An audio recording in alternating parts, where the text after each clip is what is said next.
Steph Steadman, welcome. Alex, what's your government? We're not gonna do Trying that. to bait out my team. We're not gonna. We better edit out mine. No, but your thing is like your professional profile. Like All right, say that no more. is, that is you. Can I put it on you? Huh? Can I put it on you Put what? in the interview? Do I just need to answer questions and not be datty? I don't understand what you mean. That's me. You said be me. You know I'm Yeah, not just very be you. challenging. Yeah, just be you. Yeah. Oh no, you can put it on me. Absolutely. Great, Absolutely. wonderful. That's Yeah, what I let's like. have a conversation. Let's have a Okay, chat. Okay. So I've invited you here because you have an amazing mind. You're incredibly smart. I've worked with you in the past. We worked for an organization together where we worked alongside a lot of clinical psychologists. And I admired the way you work and the way you conversate and your ideas on how to kind of try to make the world a better place, especially when it comes to mental health, racism, and things like that. You have a lot of views that I think would benefit our society. And again, however you are going to challenge me and we challenge each other, I think that's only going to healthy, be innit? a good thing, for people to learn from, because I'm not all about echo chambers whatsoever. Like, it is about dialogue and opposing views and whatnot. So yeah, thanks again for coming. Thank you for having me. So just to go behind the scenes a bit more and start with your upbringing, just to get an idea of what shaped you and how you became this great mind that you are today. So what was life like growing up?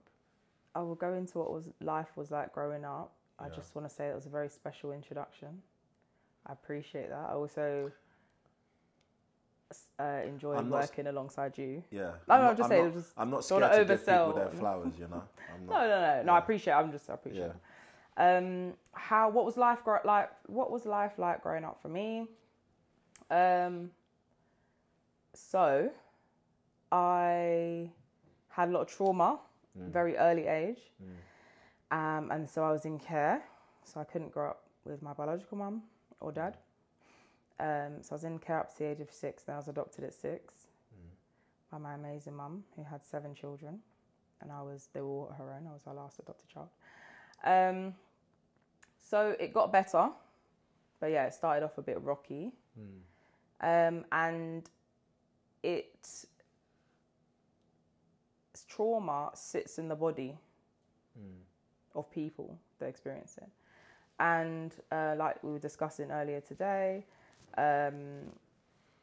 It affects everything. It affects every relationship you have. It affects the way that you see yourself. So these are things that I've had to look at now at 33.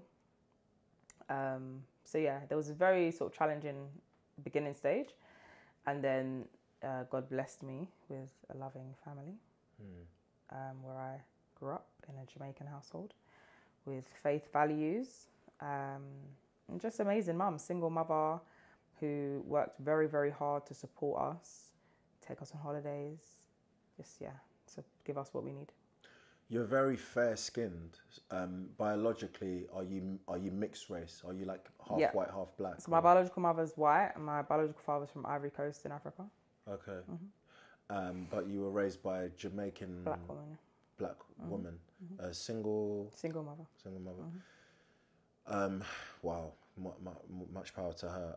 So, what would you say you identify as? What feels natural to you? Are you a black woman? Are you mixed? Are you? I mean, technically, I'm mixed. But what feels? I mean, this is a big question, as in general. So, as people who have come from a different land and for generations have been placed in a Western world and culture, we are mixed. We're not our original culture, all of us.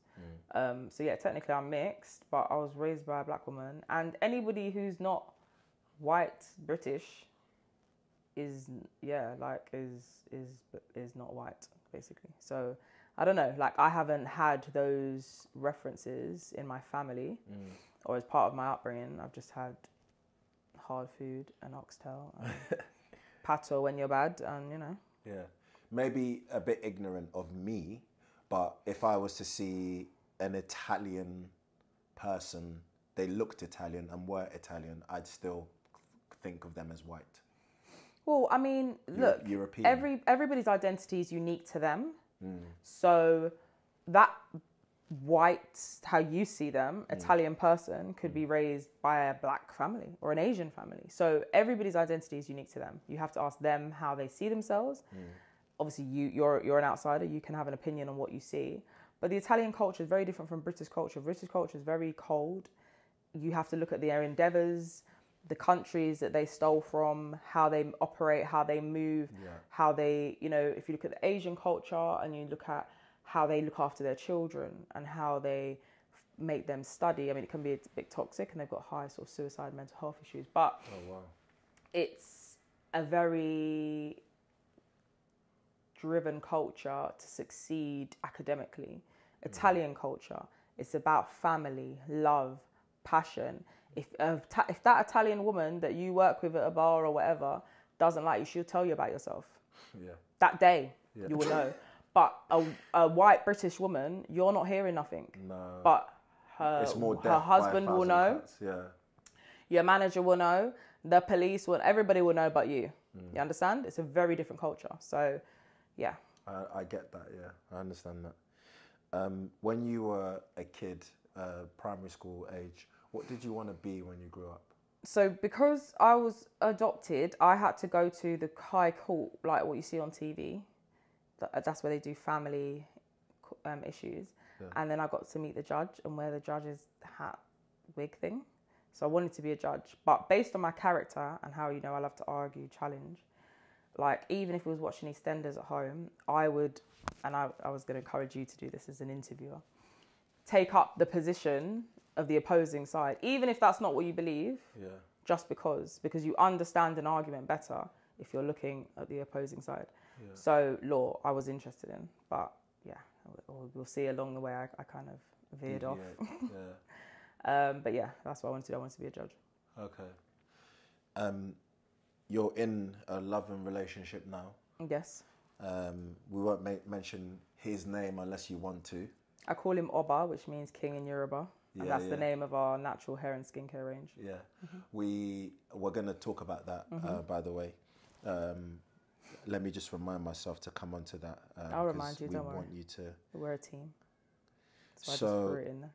So we try to encourage him to do a couples interview, which I think would have been great, very powerful. But we can look into that in the future. Yeah, we understand that he's shy at the moment. And he's got man flu right now. That's what's going on. And we appreciate him. It's a real thing, guys. Yeah, we appreciate him for bringing you here as well. Of course, he brought me a long way, not just here today. Oh, okay. So that's what we're going to get into. Yeah. So how did you guys first meet? So during lockdown, I was studying full-time criminology and psychology just to validate some of the work that we've done together. And since I'm 19, I've done youth work. And I had to stop studying. I wasn't working at the bar. I used to do like little side bits of work just to make extra money. So I started cooking. So I had a few customers, one of which, one of our colleagues, who would just say to me, oh, can you make this? Can you make that? So I said, do you know what? Let me just cook whilst I'm cooking the big pot. So one of his friends came for some food. He had some food and then I just couldn't get rid of him after that. So then, basically the second time he came, we realised that we were interested in the same business endeavour. So he'd heard a lot about shea butter. I've had like quite sensitive skin. So I can't use things like, Dove or just things that have got a lot of like chemicals, which is most products these days.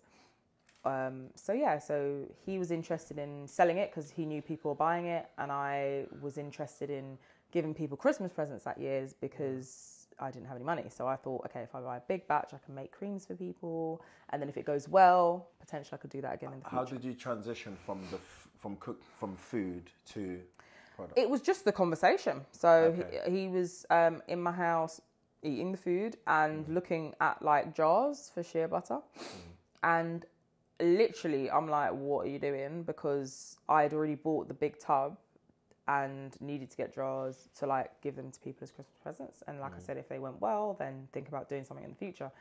He's like, oh, I don't know much about it, but you know, I heard people are interested in it and stuff. So yeah, we just had that conversation, realized that he had skills that I didn't have, run businesses before, like really good with like IT and stuff like that. I'm like terrible at all of those things, but I know a lot about skin, shea bar. Had a wholesaler there already, which is where I got the things from, and yeah, it just kind of went from there really. But So I wasn't trying to get, with the whole cooking thing, I wasn't trying to, I mean, I did look into it, but I wasn't trying to necessarily have a restaurant. Okay. Cooking for me is like a passion, and I don't want to destroy that by having to cook every day and just losing love for it. But I had to make money on the side, so I'm just using whatever skill I have. It was people shouting me, so then I was just like, yeah, let me just do it. So whereas the skincare, I don't know, I just, as a team, it's easier. If you're doing something alone and you haven't got the finance, I'm doing it to make money. I haven't got the finance to buy a trailer or to rent out a property or to, do you know what I mean? To do all these things. So we just worked really well as a team, and then love blossomed 6 months later. Amazing. And how would you describe your relationship? What's the dynamic? So, I mean, we've skipped a little bit over like the middle bit, which is like the tumultuous time of my life. But so just... Whilst you were together? No, like before. So like from, so you went from like childhood to like me being in a relationship now. Yeah. So like Fill in that I left home at 15. I ran away from home at 15. I was like missing on the run. Because I didn't feel, exactly what you were talking about earlier, I didn't feel... I was lacking identity. So, you know, like the beef between Jamaicans and Africans and like, because my mum worked so hard and she did such a good job, like sacrificing for us. I didn't want to bring her extra problems about like the trauma I'd experienced as a child. And yeah, I just didn't like connect. I just like, I don't know, you know, like my mum's old school Jamaican, so she doesn't play at all. So there was a disconnect. So yeah, I just left home at 15. Got kicked out of school, even though I had good predicted grades. My mum before that had got me a scholarship to go to a private school, which I passed the test for. Before that, she paid me to go to a Jamaican private school, and they teach like a few grades ahead. So education is like very, very important. So like you'd get beatings if you didn't do your work. And that kind of gave me some discipline and also like just a higher sense of like education. So when I did take the test to get a scholarship, I got it. Then I got kicked out for someone else's weed, but let's not go into that. Her name was Stephanie as well, like, can you imagine? And then, yeah, then I had to go to like a local school. And I don't know, just all in a bit sideways. I was bunking from the other school anyway, so I was just a bit, in the house, I was like a people pleaser. And so in the house, like, my mum used to call me Miss Yessie. So like, I would do everything I was supposed to do to fit in with that family. Remember, I've come into a family. And then when I would be around my friends, I'd be doing like the same sort of thing. Plus, I just was outside. Like, I would just, all of the frustrations or the not knowing like what's going on, like I would just be outside just doing the Mazzolini. So yeah, left home, and then I got into like a violent relationship because I was like staying with my ex-boyfriend. So I was like 15 to 18. Got arrested a couple of times, was around, you know, that life. And then like, yeah, I started going to church. I always grew up in church, so I always like believed in God. But yeah, I just kind of like decided to kind of settle down a bit at 19. That's when I got like my first youth work job. And then the head of Southwark Council's community safety like advised me to go for the job that we were working on. Okay. And then, yeah, started working and cut out some of, you know, the other bad things that were going on. Yeah, I mean, I remember meeting you and working with you, and now it sounds like all the things that you went through is kind of what contributed to the amazing work that you did, the way that you were able to impact that organisation with your thinking and the way you worked with us guys as well. So it's never great to, I don't know, I don't really know, you know, with adversity, it's really difficult to know whether, because it's like, oh, this sucks and this hurts and this is rubbish right now, but it molds you into an incredible... It can do. It can Every have like a cloud real can positive have a impact. silver lining. Yeah. And the can is important because if you haven't got, I had like a really good support worker in the hostel that I was in, and they helped me to write the application. It wasn't that I couldn't write. It wasn't that. It was that I was in a place where my confidence was low. Like being in a violent relationship really affects the person that you are. Yeah. And the things that you do. Even I wouldn't even speak loud. I'd speak like quietly. Do you know what I mean? So like having people around you, whether it's family, whether it's workers that are stepping in, whether it's good friends, it doesn't matter who it is. If they're positive, then those are the people that can help you overcome adversity. Because if you don't overcome adversity, you might look at a man on the street and wonder why he's there, but there's a reason. There are multiple reasons. And if you haven't got support, then then adversity can crush you. Do you know what I mean? So I'm blessed to have had good family, like good early upbringing, kind of foundation beliefs inside of me. And then they were activated by people who were around me at that time to support me into like other ways of thinking, other things to do in that moment, because there are crisis points in your life, do you know what I mean, where you can go one way or the other. Yeah. So can we now go back to your relationship? Yeah. So or are there still bits missing that lead into? I mean, the thing is that it's just I just wanted to like give a context, because when I'm saying like I had early trauma, like that that affected how I was at home, and then that affected me having running away or whatever, and then that affected me getting into violence, and then that affected it. Just always a knock-on effect, and if there's never a time that you deal with that, it will continue to affect you. It'll affect your children. It'll be a generational thing. Yeah. It'll affect you at your workplace. It'll affect you how you manage money, affect your confidence, affect you how you eat. Like, it's everything. It's every part of your life. So how have you dealt with these things? So, like, for example, my partner, like, he's very, like, I try to be quite an open person. I don't know if you've noticed that in meetings. I'll just, absolutely, I try to, that's just who I am as a person. But you have to be with somebody that's willing to hear who you are. Yeah. Do you know what I mean? Like, not the version of who they want you to be. Yeah. So he's somebody that I am emotionally safe enough with that I can be open about what's going on. Yeah. And yeah, like, he's been really encouraging and supportive for me to get like therapy, which I'm in at the moment. And that is pivotal. So like, without that, it's like a lifeline. So yes, I've had my faith, which has been another lifeline for me, very important one. That's to look after my spiritual life, to look after my emotional health and my mental health. You have to attend to that. Physical health, you have to attend to that. Your outfit, you have to attend to that. Every part of your life needs some attention, and that wasn't getting attended to, and that was affecting my ability to show up at work. That affected me keeping that job and losing that job. Do you understand? That affected me being, I'll have a depression that will last for 6 months. Wow. Then another year, another 6 months. Do you know what I mean? That's a very long time. You're missing birthdays, you're missing job opportunities.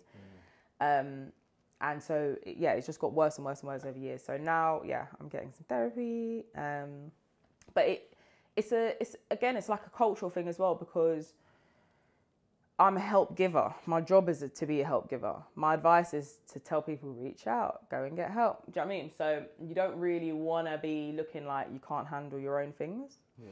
I was also told by, family and my mum to like, be careful what you say to the doctors, and everything's written down, and that will affect your job applications. And it's true. These are all things that you need to know as a person, but that shouldn't stop you from being healthy. Why would what you say to your doctors in confidentiality be used? If you apply for jobs, there are jobs that, they will do a health check. They will do a check to see whether you're capable to do that job. So I've worked in a prison, and those checks are deeper than have you committed a crime. They are, what was your last prescription? Do you know what I mean? It does go in, people can access things that are supposed to be confidential when they've got clearance to do so. Yeah. Would you say that your mental health is in a good place now?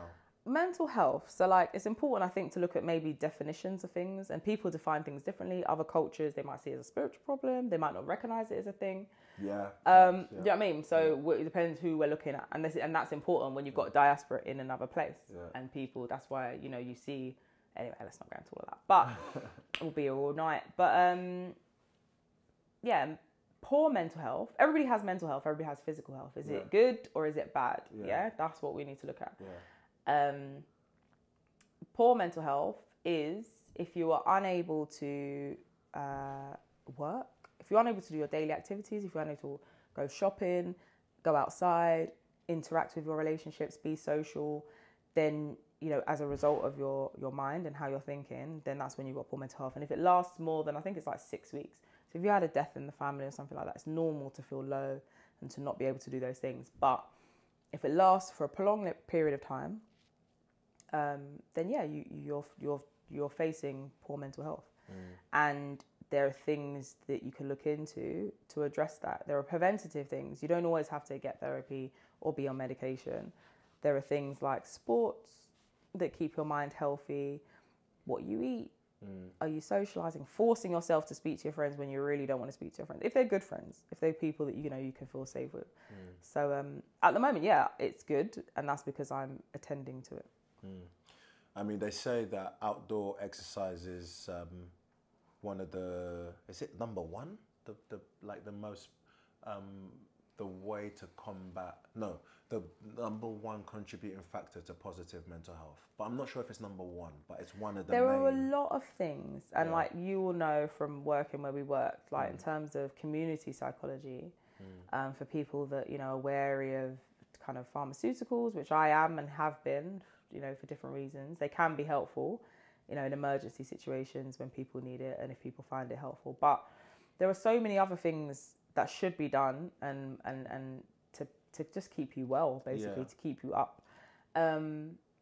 And there may be things that people who may be like socially or economically deprived, you know, you might not be able to afford to do, like going on holiday or traveling to the beach, or, you know, they're very, very important. One thing that I read when I was studying was saying that if you feel productive and appreciated at work, it can have a similar effect on your mental health as, you know, like the pills that are given, as well as vitamin D as well. So there are many sort of natural things that can be done in the environment that you place yourself in to keep you well. Do you think, I mean, you're in therapy now. I think that you get lucky if you find a good therapist who can... Bro, you don't even want me to go down this rabbit hole, because this is deep. NHS, please do. You need to sort yourselves out. It's not even the NHS, you know who it is, the government. It's people that fund. You know, there has been this pandemic, whatever you want to call it, that happened, which has severely affected people's mental health. Even before that, people were going through a lot of things, and it was already struggling. So you need to make sure the resources are available for people. And everybody says, reach out, speak to someone. When you reach out, there's nobody there. So 3 years ago, when I was at university, and bearing in mind, my poor mental health started at 11. That's where I was self-harming at that age, right? So this is 22 years later, that I'm actually getting help for the first time. 3 years ago, I went to my GP. God help this man. He just did foolishness, but let's not even go into that. He did, because he literally just did rubbish. I swear to you. Honestly, no, because I think it's important to say, because people might have had similar experiences, and it's to literally say to those people, you can't, just because you spoke to that one foolish person that was stupid, right? Didn't know what he was doing, didn't do his job. That doesn't mean that you can't, you have to push past that, because you're the one that has to live with you and struggle in the way that you're struggling. So you need to go and speak to somebody else. And the person I've got now is amazing, like amazing. So I literally just changed the doctor and have made a complaint. But just so that people know, not even to be horrible to him, but bro, you did foolishness. Like, he messed up the whole referral, everything. So that was my first time reaching out as well. That's why it's so significant. So nothing was done. 3 years later, nothing has been done by the NHS. I'm still on a waiting list. About 4 months left to go. When they did accept me, which was this year, they said, oh, it's a 9-month waiting list. Even though the assessments that they did before that, they were like, you need the highest level of therapy that we have, blah, blah, blah, but they didn't have it to offer. Yeah, so this is a shout out to the government. Pan up, sort out whatever money you need to sort out so people can get what they need. Because you can't tell people to reach out and there's nothing there. That's not fair. So, and also you can't wait for a crisis. Do you want people to be sleeping? Do you want suicide? What do you want? Like, what do you actually want? So I've had to go private. This woman's amazing. Shout out to my therapist. She's given me, usually she charges like £60 an hour. She's charged me like a quarter of that, basically. And without that, I wouldn't be in therapy now, and I wouldn't be in the place I'm in now. So because I knew a friend who worked with a therapist, she knew the situation, my financial situation at the moment. She's made an exception to be able for me to access therapy. But I just wanted to tell you and tell everyone how difficult that access was. So as well as her giving you this amazing discount, would you say she's amazing. Culturally appropriate? She's amazing. I mean, culturally appropriate. It's who you vibe with and who you feel safe enough with to tell your soul to. But like, it's a space for you to open up and to address things. You might want to tell your family because you're going to see them at Christmas. Yeah. You might not tell your partner because you might think you're going to judge you. You might, you know what I mean? You might not have anybody. And she's amazing. She's really, really good. She's good at what she does. Would you say that money is a contributing factor towards poor mental health? I mean, in this situation, without that opportunity, and that's a very rare opportunity, most people wouldn't have that opportunity. The money would have stopped me from getting help because, like I said, I'm still waiting. Even when I'm calling to follow up, no answer, no, it's just constantly walls. And when you're in a very low place, opening the curtains is a huge wall for me. Do you know what I mean? Like, small things are walls, let alone, access to help. And like I said before, the preventative things that look after your well-being, for people who financially aren't in a good position, they're going to have less time because they're going to be working, and they're going to have less money to be able to invest in their well-being and just fun things. Just have fun. I was going to say, what Literally. About just having money in your pocket, just in general, as a human? Just as a being human. Able to So according to the spirit level, and I can't remember who wrote it, it's not about having a lack of money. Poverty doesn't cause drug use, violence, poor mental health. It's the disproportionality of wealth. So it's, I don't know if that's the right word, actually, I might be using the wrong word, but for example, in Western countries, so if you look at third world, what they call third world, but if you look at countries that have a different wealth, sort of, they say develop, whatever they want to call them, developing countries, you see a high level of spirituality there, you see a high level community there. There's many things for us to learn from these countries. And they don't have, in comparison to us, huge amounts of drug problems, huge amounts of mental health problems, huge amount of physical health problems, obesity, those kind of things. They don't have those things. We do. And so if money was the issue, we are rich countries, even though we thieve people's things, and that in itself. Do you know what I mean? We have to hold our hands up. So it's basically living next to the rich road. So where I live, in my borough, you've got estates here, and then and this is all over the countries and, America and other wealthy countries. You've got rich people living next to poor people. And it's like being in a school playground and those kids are allowed lollies and you're not allowed a lolly. That's what causes disheartenment, sadness. Where's my lolly? Why can't I have a nice car? I can't go to my friend's house, or they can't come to my house when I went to a private school, I couldn't bring nobody to my house because the houses they were living in were not the houses I was living in. I was on a scholarship. Do you understand? So those are the things that cause poor mental health.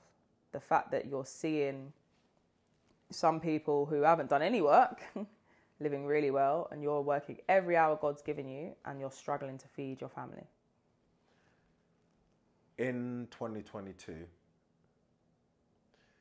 2023, how does a modern relationship, or how does a relationship thrive and work in today's modern times? I'm old school. I'm an old soul, and my faith in God, my spirituality, helps me to understand certain things in terms of the way the world works, the way it was designed.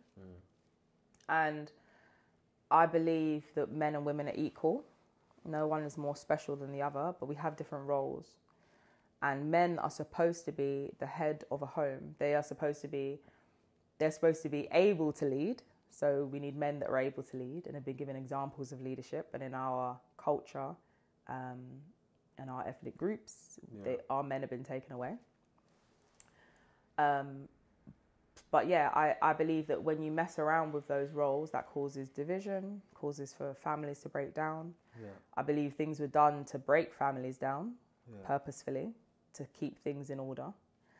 But yeah, so I think if we go back, we don't modern or old school. If we go back to some of the roles that we were created to do that come naturally to us, I'm not saying a woman has to stay at home and a man has to go to work. Not that archaic, but you know, if there's a conflict between me and my husband, I'm not married yet, but you know, and he's taken my views into consideration, he ultimately has the final say, and I have to submit to that, and I have to find someone who I can submit to. That's what I believe. And yeah, I mean, there's so many options. It's just like this. I've never been on a dating site ever, and it's not to throw anyone that has, because my sister got married on a Christian dating website. My other sister got married. My other friend is about to get married. So like, it works for some people. But if you just live in a culture, like we were talking about well-being earlier, and this is how everything connects. They're not separate topics. They're all connected. If you're in a bad place, you could use women or men. You could use drugs. You could use food to distract yourself. And it's not that you're enjoying and having good, positive relationships. It's you're just getting into anything to keep your mind off what you're going through. Do you know what I mean? So if you're just swiping through and dating and treating women or treating men like Morleys, it's just something to do, then yeah, you're not going to have good relationships. You're not going to feel good about yourself. You're not going to see the point in it. You're not going to believe in love. What would you say to a person, a man, who says, well, men and women are not equal because most women want a guy who's bigger than them, stronger than them, taller than them, earns more money than them, and that they can... That's your role. That's your them. role. Like I'm not a money... I've never been like a gold digger type of person. So if you're big on the roads, I'm not interested in your name. I don't care if you had £5 billion in your... That's nothing to do with me. Do you understand? It's about who you are, your heart as a person, because I have to live with you. And if you lost that money, I still have to live with you. I still have to be faithful to you. That's my belief. So I'm not that kind of person. Some people are, and that's their business. You know what I mean? Again, that's fun. Like, that's when people are going through their hot girl summers or their hoe season. Do you know what I mean? We've all done it. Yeah. But when you mature and you want a serious relationship... you know, that guy who's saying that women are not equal because they want someone who's successful. Women do, you know, again, if you look at, like, even if you look at the animal kingdom, there are specific roles. So the man is protecting the herd or the lion or whatever it is. And if a man's going to protect the family, that means you're securing the house. You're making sure that there's food on the table. If the woman is caring for the family, then she has to be humble enough, to shush when she needs to shush. Not saying she can't have an opinion, but it's about emotional intelligence, and you have to look for these skills in your partner. And perhaps, you know, if you're looking for women who only want money, well, then maybe you're looking in the wrong places. Do you know what I mean? But men have a natural desire. I've never seen a man get so depressed until he's not working, and I've never seen a woman get so depressed until she's not having good relationships in her life, because those are our main focuses. Woman is to nurture, to protect, to support, and a man is to provide and protect. And that's my personal belief. So it doesn't mean I'm going to write my man off if he's not working. I'm going to support my man no matter what, but I will support him into... He has to have ambition, because therefore if you don't, then you can't protect. I can't be led by you if you don't want to lead yourself. That's your business. Stay over there. You're nothing to that. Like, I'm not interested in that. So your man, you would stand by your man if they lost. I have, and I would. If they lost everything. Of course. But there's a shot clock on it.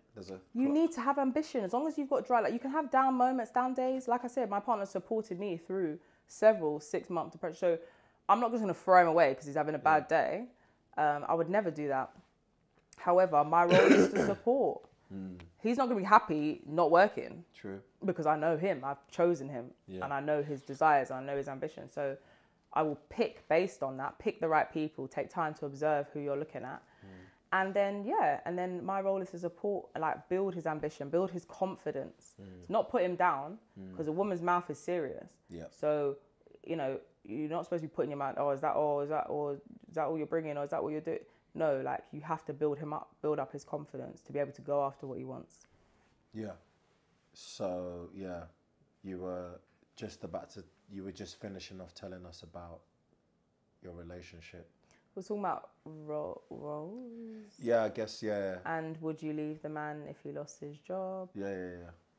And I was saying that's not what women should be doing. You said your man has supported you through tough times, but what I think it's expected of a man. I think a man is just men are expendable, like we're just the rock. We're there, and you guys, women can lose their jobs or not. I don't think men care that much about their partner working or not, as long as their partner's happy doing whatever it is that they want to do. Whereas the other way round, I think it absolutely matters to a woman whether her partner's working or not, and is ambitious and is driven and can lead. We have different roles. Yeah. And this is what I was trying to explain earlier. Different wants? Based on our roles. Different wants from each other and different wants for ourselves as different sexes. And I know people identify in different ways, but the energies themselves, the female energy and the male energy, like they are driven and they have different characteristics and for those roles. Do you know what I mean? So you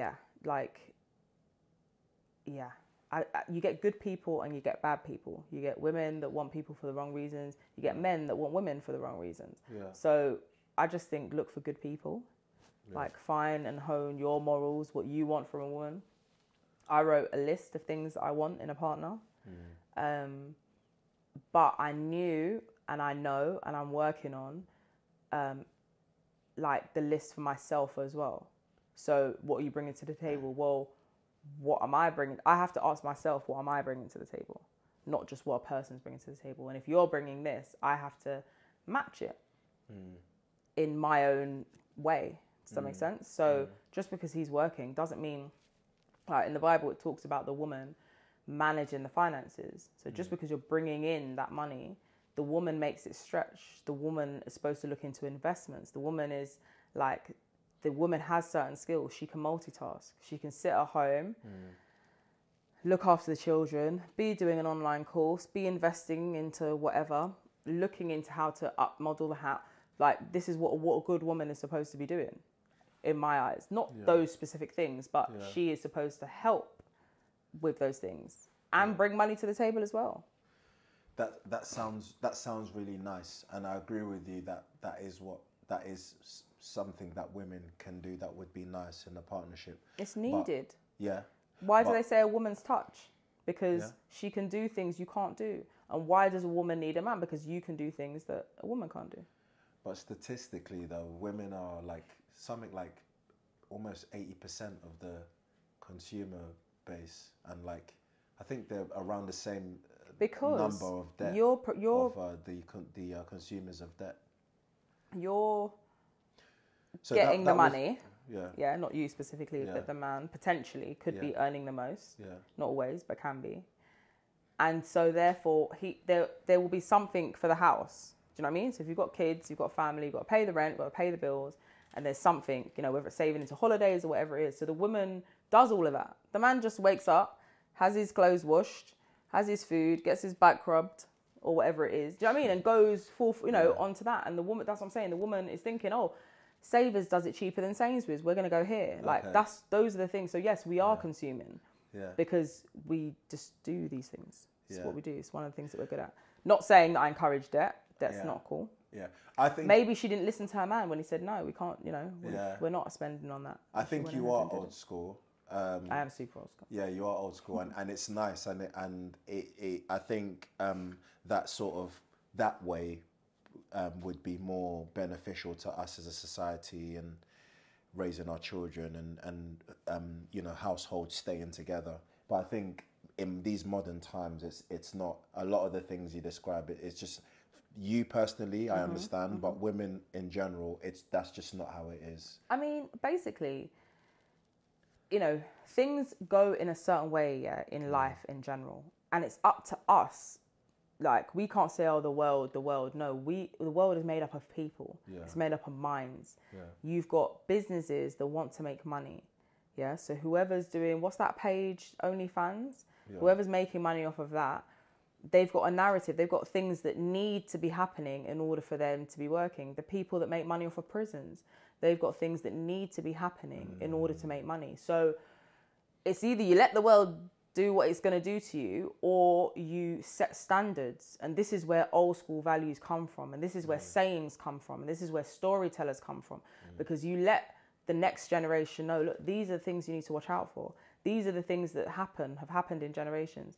This is why we act the way that we do, to avoid, do you know what I mean? So we can either pass those things down and hold on to them, or we can just say, nah, it's a new way, nah. Well, look at the fruits of that. Do you know what I mean? Like, you know, yeah, people don't value the way they look. They feel like they have to look a certain way. They feel like they need to invest loads of money and slice themselves and do this and do that to stay beautiful, to stay getting attention, because there's so many options.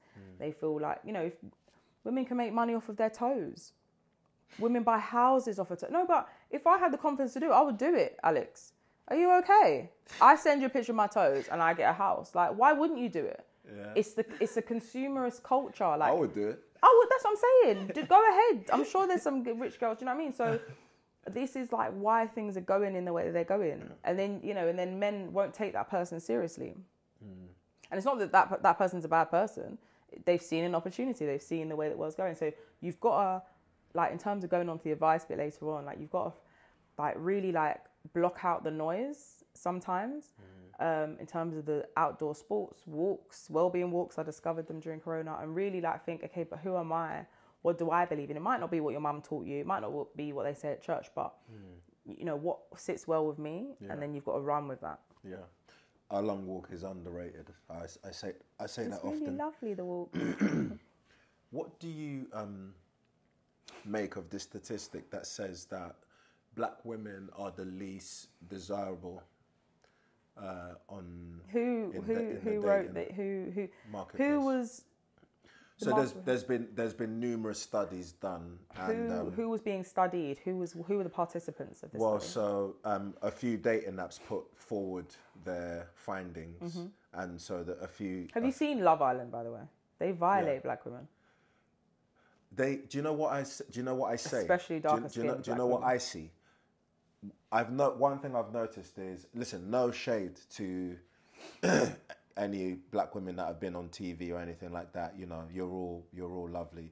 But one thing I will be honest here is, listen, when they put that token amongst you know white women in any kind of platform, they usually get like not a very attractive looking one to represent us, to represent our women.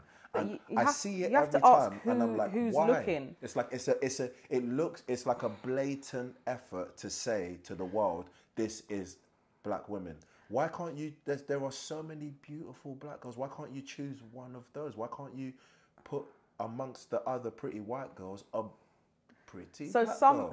some black women who might be on some of the platforms or some of the things that we're discussing may take that as an offence. Yeah, but so let's just put that out there. That's not what we're trying to do. No, that's not what we're trying to do. Number one. Number two is who are in the boardrooms of the ITVs and the BBCs picking which women doing headhunting. They're not going to. It's very rare that it's going to be a black man or a black woman doing that. And there's something that says that you like people who are like you, or you like people who are how you want to be. So mostly on those shows, you'll see like a white person be interested in, you know, maybe a bit of variations of shades, but someone who looks similar to them. So really and truly, you would need a black man to pick some black women, I think.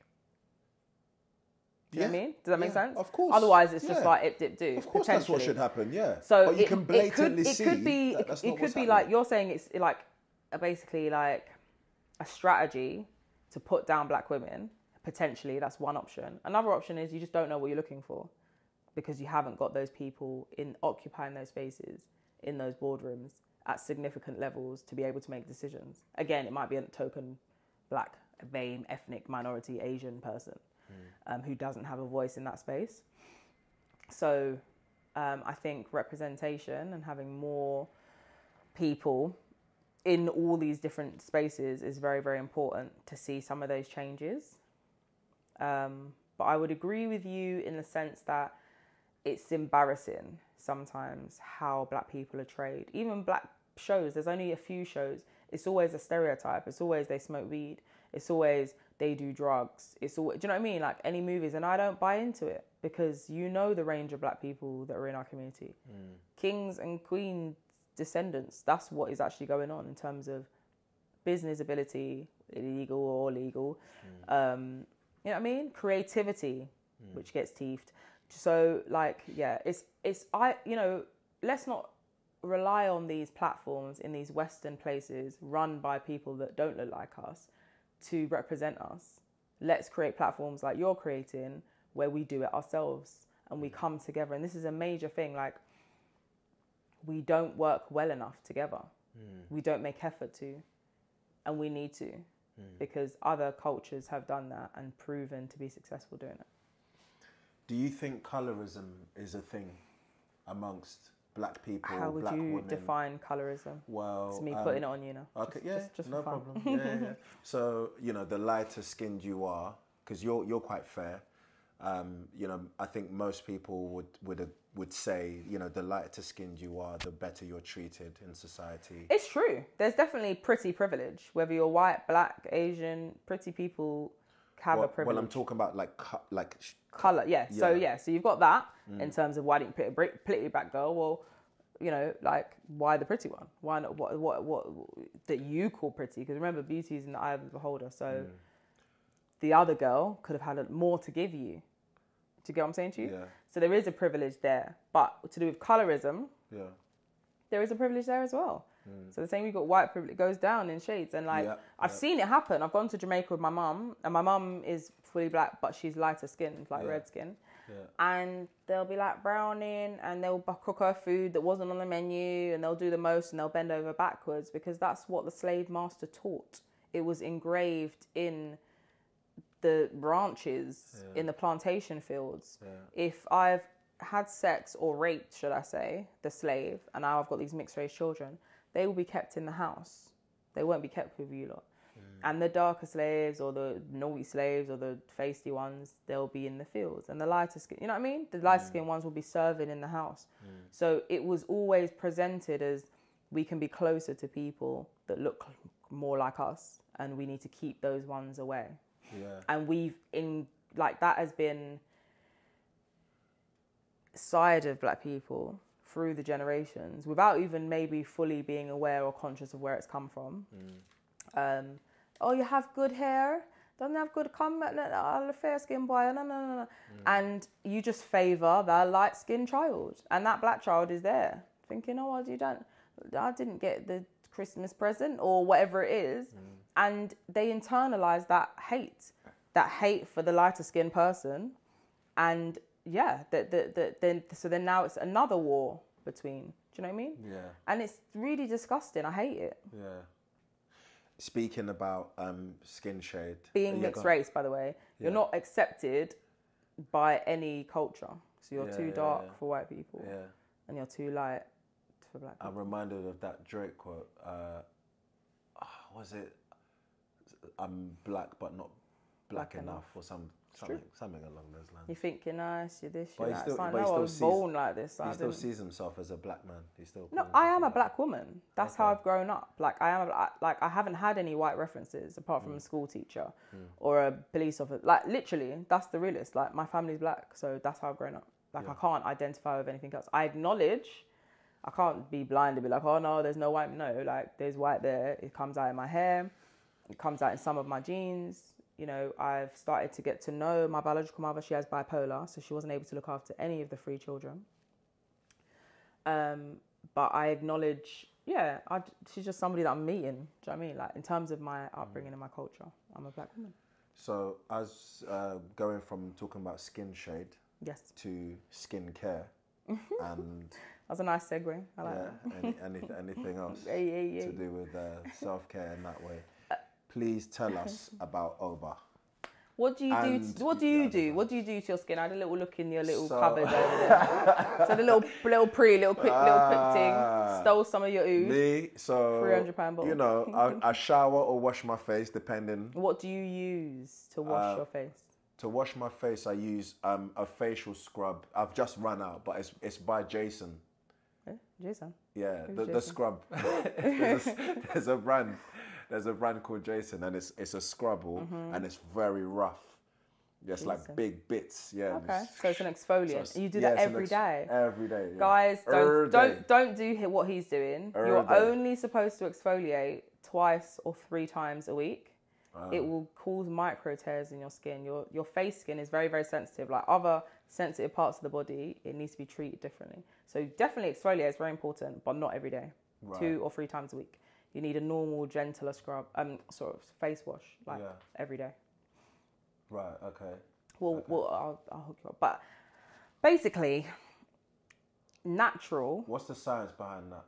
The science. That's what I'm saying. Because you've got so it depends what you use. If there's salts in there, could be micro beads. Whatever's used to rub against the skin is to take off dead skin cells. Yeah. But your dead skin cells are only produced every few days. Okay. So if you're doing that every day, you're tearing good skin. You're taking off good skin. Okay. So you've got to wait for the dead skin to appear before you exfoliate it off. Okay. Does that make sense? Got you, yeah. So 2 to 3 times a week. If you've got dry, sensitive skin like me, minimize it 2 times a week. Right. Because it will dry out your skin and it will tear your skin.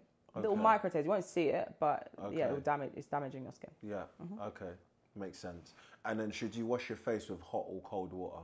So, my favorite routine cleansing is like all natural. So we have a natural hair and skincare range.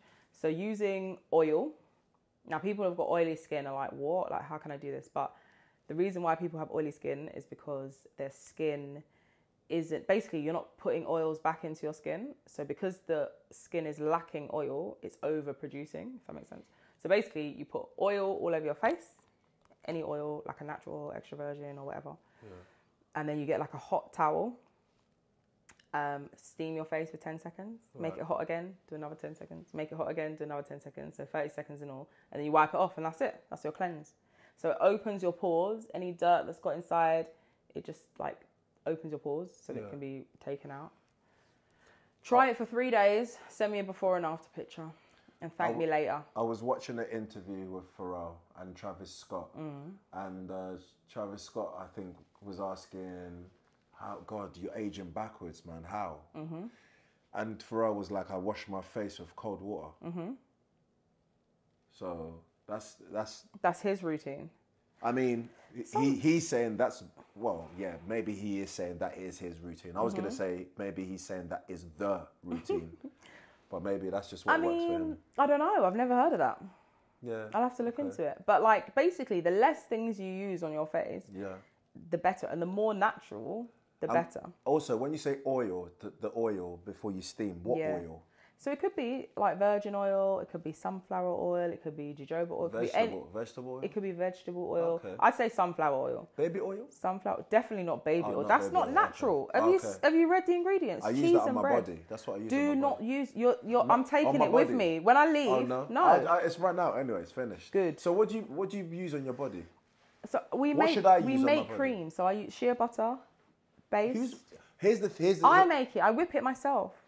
Can I ask you a question? It's from Nigeria. When you okay, I obviously I'm working round the clock all the time. Shower. I've got something special for you. Shower. It's quicker for me to just baby oil. I've got something special for you. For me to use shea butter, No, I've got to dry. So no. Wait, and then. No. Do you know what I mean? There's different ways. So the raw shea butter is that I only sell that to people and say to people, if you've got really sensitive skin and you can't have like essential oils or babies, kids, I'd say use the raw.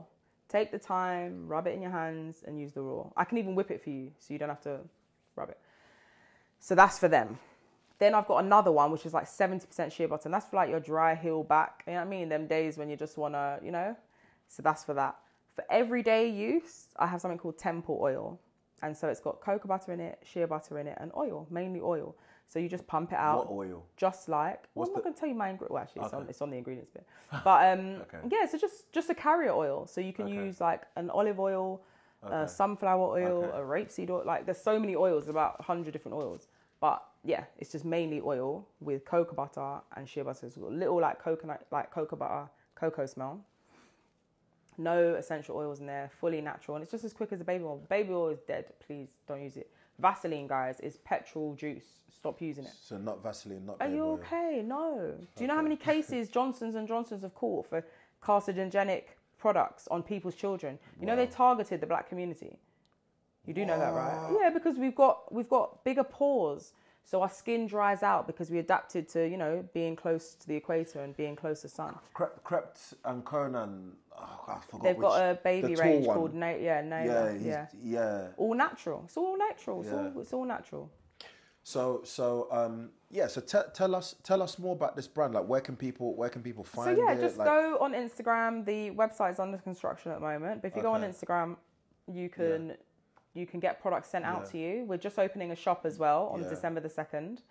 We're gonna be sure to put the link to the Instagram. Put the link, in the So just description. Oba Shea Butter on Instagram. Yeah, you'll find us. Okay. And you mentioned another thing that you're working on. Yeah, so we've just opened a music studio and a photography studio. Okay. When you say music studio, as in making beats like Dr. Dre? Making beats. Okay. So our producer's amazing. Shout out K Bills. Okay. And yeah, he's worked with like, you know, big artists in the industry, and he's been doing it for 15 years.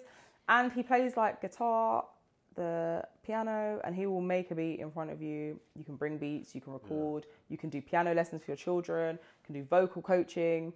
These are all services that have been provided. We've only been like literally open for a few months, but it's been going really, really well. For photography studio, so if artists need content, families want to take pictures, we've done like pregnancy shoots. Sick.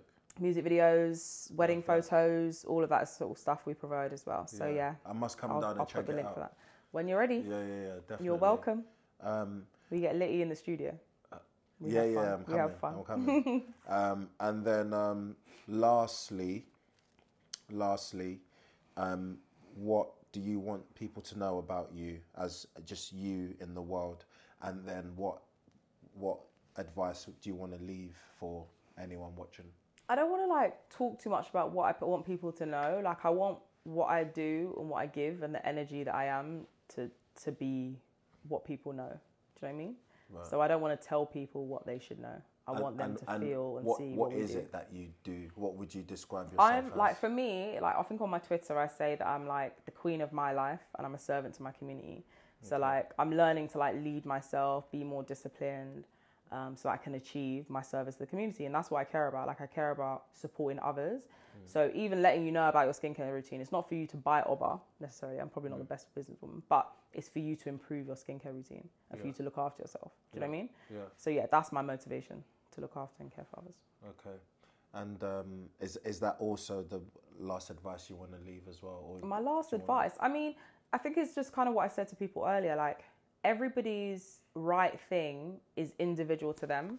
So I would encourage people, because there are so many like noises and like distractions that like scream at you on your phone, you know, other people's opinions. I think people give too much advice, if that makes sense. Like everybody has an opinion, everybody has something to say, but I think it's important for people to channel like what they think, who they are, to evaluate like the things that have influenced them, the things that are important to them, and that will guide you. And I think where all else fails and no support's around, like God has always been there for me. So that's something that I would encourage people to look into, like spirituality and like just being grounded, because then, you know, you see things differently. Steph, thank you for your time. You're welcome. All the best. You too.